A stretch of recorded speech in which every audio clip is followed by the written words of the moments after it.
Ambassador, welcome to Bengaluru, India's best city, India's most happening city. And thank you so much what you're doing for the US-India relationship. I got the most incredible host right here, showing Bengaluru for the first time. ನಿನ್ನೆ ತಡರಾತ್ರಿ ನಮ್ಮ ಬೆಂಗಳೂರು ದಕ್ಷಿಣ ಸಂಸದ ತೇಜಸ್ವಿ ಸೂರ್ಯ ಅವರ ಜೊತೆ ಅಮೆರಿಕದ Sergio ಗೋರ್ ಅವರು ಬೆಂಗಳೂರಿನ ರಸ್ತೆಗಳಲ್ಲಿ ಆಟೋದಲ್ಲಿ ಸುತ್ತಾಡಿದ್ದಾರೆ. ಕೈಯಲ್ಲಿ ದೊಡ್ಡ ದೊಡ್ಡ ಐಷಾರಾಮಿ ಕಾರುಗಳು ಇದ್ದರೂ ಕೂಡ ನಮ್ಮ ಮಣ್ಣಿನ ಸಾಮಾನ್ಯ ಜನರ ವಾಹನವಾದ ಆಟೋದಲ್ಲಿ ಪ್ರಯಾಣ ಮಾಡಿದ್ದು ನಿಜಕ್ಕೂ ಎಲ್ಲರ ಗಮನವನ್ನ ಸೆಳೆದಿದೆ. ಒಬ್ಬ ದೊಡ್ಡ ದೇಶದ ರಾಯಭಾರಿ ಹೀಗೆ ಲೋಕಲ್ ಸ್ಟೈಲ್ ನಲ್ಲಿ ಓಡಾಡೋದು ನೋಡೋಕೆ ಒಂಥರ ಖುಷಿ ಕೊಡುತ್ತೆ ಅಲ್ವಾ. ಈ ಸವಾರಿಯ ನಡುವೆ ತೇಜಸ್ವಿ ಸೂರ್ಯ ಅವರು ಅತಿಥಿಯನ್ನ ಇಂದಿರಾನಗರಕ್ಕೆ ಕರೆದುಕೊಂಡು ಹೋಗಿ ಅಲ್ಲಿನ ಫೇಮಸ್ ಮಸಾಲ ದೋಸೆ ಮತ್ತು ಸ್ಟ್ರಾಂಗ್ ಫಿಲ್ಟರ್ ಕಾಫಿಯ ರುಚಿಯನ್ನ ತೋರಿಸಿದ್ದಾರೆ.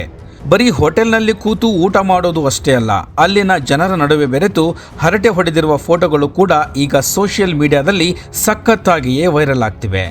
ಮಸಾಲ ದೋಸೆಯ ಆ ಘಮ ಮತ್ತು ಆ ಬಿಸಿ ಬಿಸಿ ಕಾಫಿಯನ್ನ ಕುಡಿದು ಸೆರ್ಗಿಯೋ ಅವರು ಫುಲ್ ಫಿದಾ ಆಗಿದ್ದಾರಂತೆ. ತೇಜಸ್ವಿ ಸೂರ್ಯ ಅವರು ಇದನ್ನ ಮಸಾಲ ದೋಸೆಯಿಂದ ಮೆಷಿನ್ ಲರ್ನಿಂಗ್ನವರೆಗೆ ಅಂತ ಬಹಳ ಚಂದವಾಗಿ ಬರೆದುಕೊಂಡಿದ್ದಾರೆ.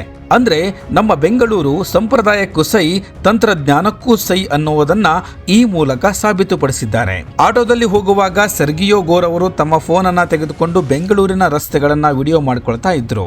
ಅವರಿಗೂ ಕೂಡ ಇದು ಹೊಸ ಅನುಭವ. ಯಾಕಂದ್ರೆ ಅಮೆರಿಕದ ರಸ್ತೆಗಳಿಗೂ ನಮ್ಮ ಬೆಂಗಳೂರಿನ ಗಲ್ಲಿಗಳಿಗೂ ಆಕಾಶ ಭೂಮಿಯಷ್ಟು ವ್ಯತ್ಯಾಸವಿದೆ. ತೇಜಸ್ವಿ ಸೂರ್ಯ ಅವರು ಈ ಸಂದರ್ಭದಲ್ಲಿ ಬೆಂಗಳೂರನ್ನ ಭಾರತದ ಅತ್ಯುತ್ತಮ ಮತ್ತು ಮೋಸ್ಟ್ ಹ್ಯಾಪನಿಂಗ್ ಸಿಟಿ ಅಂತ ಸೆರ್ಗಿಯೋ ಅವರಿಗೆ ಪರಿಚಯ ಮಾಡಿಕೊಟ್ಟಿದ್ದಾರೆ. ಇದಕ್ಕೆ ಪ್ರತಿಕ್ರಿಯಿಸಿದಂತಹ ರಾಯಭಾರಿ ಅವರು ತೇಜಸ್ವಿ ಸೂರ್ಯ ಅವರು ಒಬ್ಬ ಅದ್ಭುತ ಅತಿಥೇಯ ಅಂತ ಹೊಗಳಿದ್ದಲ್ಲದೆ ಈ ನಗರವನ್ನ ಭಾರತ ಅಮೆರಿಕ ಸಂಬಂಧದ ಕಿರೀಟ ರತ್ನ ಅಂತ ಕರೆದಿದ್ದಾರೆ. ಇದು ನಮ್ಮ ಬೆಂಗಳೂರಿನ ಜನತೆಗೆ ಒಂದು ಹೆಮ್ಮೆಯ ವಿಷಯವೇ ಸರಿ. ಗೆಳೆಯರೇ, ಈ ಭೇಟಿಯ ಹಿಂದೆ ಒಂದು ಗಂಭೀರವಾದ ಉದ್ದೇಶ ಕೂಡ ಇತ್ತು. ಇತ್ತೀಚೆಗಷ್ಟೇ ಭಾರತ ಮತ್ತು ಅಮೆರಿಕದ ನಡುವೆ ಒಂದು ದೊಡ್ಡ ಮಟ್ಟದ ವ್ಯಾಪಾರ ಒಪ್ಪಂದ ಕೂಡ ನಡೆದಿದೆ. ಆ ಹಿನ್ನೆಲೆಯಲ್ಲಿ ವ್ಯಾಪಾರ, ಹೊಸ ತಂತ್ರಜ್ಞಾನ ಮತ್ತು ನಾವೀನ್ಯತೆಗಳ ಬಗ್ಗೆ ಇಬ್ಬರು ಕೂಡ ಗಂಭೀರವಾಗಿ ಚರ್ಚೆ ನಡೆಸಿದ್ದಾರಂತೆ. ಬೆಂಗಳೂರು ಇವತ್ತು ಬರೀ ಕರ್ನಾಟಕದ ರಾಜಧಾನಿ ಮಾತ್ರವಲ್ಲ, ಇದು ವಿಶ್ವದ ತಂತ್ರಜ್ಞಾನದ ಒಂದು ಹಬ್ ಆಗಿದೆ. ನಗರದಲ್ಲಿ ಸುಮಾರು 700ಕ್ಕೂ ಹೆಚ್ಚು ಅಮೆರಿಕನ್ ಕಂಪನಿಗಳು ಕೆಲಸ ಮಾಡುತ್ತಿವೆ.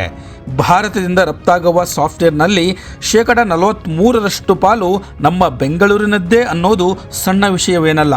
ಅಷ್ಟೇ ಅಲ್ಲ, ದೇಶದ ಒಟ್ಟು ಗ್ಲೋಬಲ್ ಕ್ಯಾಪಬಿಲಿಟಿ ಸೆಂಟರ್ಗಳಲ್ಲಿ 40% ಇಲ್ಲಿಯೇ ಇವೆಯಂತೆ. ಗೆಳೆಯರೇ, ತೇಜಸ್ವಿ ಸೂರ್ಯ ಅವರು ಯುವ ನಾಯಕರಾಗಿ ಇಂತಹ ಗಣ್ಯ ವ್ಯಕ್ತಿಗಳನ್ನ ನಮ್ಮ ಸಂಸ್ಕೃತಿಗೆ ಪರಿಚಯಿಸ್ತಾ ಇರೋದು ಒಳ್ಳೆಯ ಬೆಳವಣಿಗೆ. ಈ ಆಟೋ ಸವಾರಿ ಕೇವಲ ಒಂದು ಪ್ರವಾಸ ಆಗಿರದೆ 2 ದೇಶಗಳ ನಡುವಿನ ಸ್ನೇಹದ ಸಂಕೇತವಾಗಿ ಮಾರ್ಪಟ್ಟಿದೆ.